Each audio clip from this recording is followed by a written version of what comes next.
دوستو کرتاس کراچی کا ایک ایسا ممتاز علمی ادارہ ہے کہ جس نے مسلمانوں کی تاریخ کے حوالے سے بہت ہی قابل قدر کتابیں شائع کی ہیں، اور ایسی کتابیں شائع کی ہیں کہ جس میں مسلمانوں کی تاریخ کو حضور اکرم صلی اللہ علیہ وسلم کے بعد جو مسائل اور پیدا ہوئے تاریخ کے اندر ہماری، اور تاریخ کے اندر جو اہم واقعات تھے، اس کو بہت اچھی طریقے سے، بہت ہی زبردست طریقے سے تحقیقی انداز میں کتابوں کی صورت میں کرتاس نے شائع کی ہیں۔ اور ظاہر ہے کہ وہ اس کی روح رواں جو ہیں وہ کراچی یونیورسٹی کے سابق پروفیسر ڈاکٹر نگار سجاد ظہیر صاحبہ ہیں، اور انہوں نے آج ایک اور بہت شاندار کتاب جو ہے وہ میں آپ کا تعارف کروا رہا ہوں، ان کا سیرت نگاران مصطفیٰ صلی اللہ تعالیٰ علیہ وآلہ وسلم، پہلے ہزاریے کے نمائندہ سیرت نگاروں کا صدی بصدی جائزہ۔ یہ کتاب کرتاس نے شائع کی ہے ابھی حال ہی میں، اور زیادہ قیمت بھی نہیں ہے اس کی، اور اگر آپ دیکھیں تو یہ اپنے موضوع کے اعتبار سے بہت ہی انوکھی، بہت ہی جدت والی کتاب ہے۔ رسول اکرم صلی اللہ علیہ وسلم کی سیرت سے متعلق ہمارے ہاں عام طور پہ تصور یہ کیا جاتا ہے کہ دوسری صدی ہجری کے اندر یا تیسری صدی ہجری کے اندر جو ہے وہ سیرت نگاری کا کام شروع ہوا، اور جو قابل قدر کتابیں ہیں جن کے حوالے دیے جاتے ہیں وہ ظاہر ہے کہ اسی دور میں وجود میں آئی، لیکن ایسا نہیں ہے۔ سیرت نگاران مصطفیٰ جو ہے وہ رسول اکرم صلی اللہ علیہ وسلم کی زندگی کے اندر ہی آپ صلی اللہ علیہ وسلم کی جو سیرت بیان کرنے کا سلسلہ ہے، آپ کے جو محاسن ہیں، آپ کے جو اوصاف ہیں، آپ کے جو عادات و اخلاق ہیں، آپ سے منسوب جو تاریخی واقعات ہیں، اس کو بیان کرنے کا سلسلہ جو ہے آپ صلی اللہ علیہ وسلم کی زندگی میں ہی شروع ہو گیا تھا، اور وہ صدی بصدی، لمحہ بلمحہ جاری رہا، اس کے اندر کہیں تعطل نہیں ہوا۔ یہ کتاب اسی سفر کو بیان کرتی ہے، 1000 سال کی جو ہجری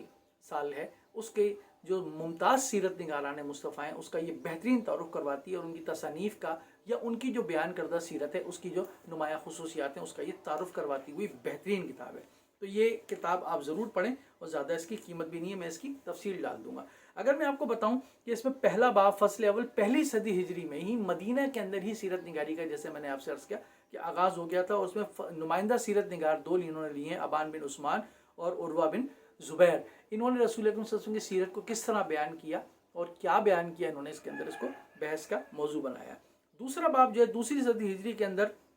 اگر محمد بن اسحاق، آپ کو معلوم ہے کہ سیرت ابن اسحاق، پھر سیرت ابن ہشام، یہاں سے ہمارے یہاں سیرت کی تاریخ شروع ہوتی ہے، لیکن یہ اس سے پیچھے گئی ہے، تو پھر سیرت ابن اسحاق پر گفتگو ہے۔ پھر تیسری صدی ہجری کے اندر انہوں نے ممتاز جو اس زمانے کے مشہور تھے، جن کو فالو کیا بعد کے لوگوں نے، جن کی چیزوں کو آگے لوگوں نے نقل کیا، انہوں نے ان نمائندہ سیرت نگاروں کو لیا ہے۔ تو تیسری صدی ہجری کے اندر الواقدی ہے، محمد ابن سعد ہیں۔ اسی طریقے سے چوتھی صدی ہجری کے اندر عالمی تاریخ کا ایک جز جو ہے سیرت نگار محمد ابن جریر تبری نے بھی سیرت رسول بیان کی ہے۔ تو پانچویں صدی ہجری میں مسلم اندلس میں، آپ کو معلوم ہے کہ اندلس کے اندر مسلمانوں کی حکومت جب قائم ہوئی، اور وہاں پر جب دیگر علوم، جو مغربی علوم، جو اس وقت جدید علوم جو تھے، وہ جب ترجمہ ہو کر پہنچے، تو وہاں پر اور زیادہ ورائٹی آئی، بہت زیادہ اور موضوعات آئے تاریخ کے حوالے سے اور سیرت کے حوالے سے۔ تو اس میں ابن عبد البر صاحب اور ابن حزم اندلسی جو تھے، ان کی انہوں نے سیرت نگاری کا جائزہ لیا۔ پھر اسی طریقے سے مسلم اندلس میں سیرت نگاری کے جو دوسرا حصہ، اس میں قاضی ایاز جو تھے، ان کی سیرت نگاری کا انہوں نے جائزہ لیا ہے۔ ساتویں صدی ہجری میں ابو الربیع سلیمان بن موسیٰ القلاعی، اسی طریقے سے آٹھویں صدی ہجری میں شام اور مصر کے اندر جو سیرت نگاری ہوئی، اس کے جو نمائندہ سیرت نگار تھے ابن کثیر، جو کسی تعارف کے محتاج نہیں، ان کا انہوں نے جائزہ لیا۔ نویں صدی ہجری میں آپ کو معلوم ہے کہ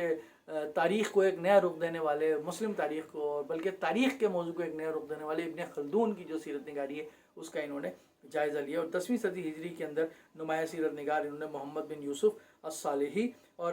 احمد بن ابی بکر القسطلانی کی انہوں نے حوالہ دیا۔ تو کتابیات بھی انہوں نے آخر کے اندر دی ہیں کہ کہاں سے انہوں نے یہ تمام معلومات دی ہیں۔ نگار سجاد ظہیر صاحبہ کا ایک بہت ہی شاندار کام، جس کو اگر آپ پڑھیں گے تو آپ کو پڑھنے کے بعد معلوم ہوگا کہ سیرت رسول صلی اللہ تعالیٰ علیہ وسلم کا کام جو ہے وہ آپ صلی اللہ علیہ وسلم کے زمانے میں ہی شروع ہو گیا تھا، اور اس طرح چیزہ جو ہر صدی کے جو سیرت نگاران تھے،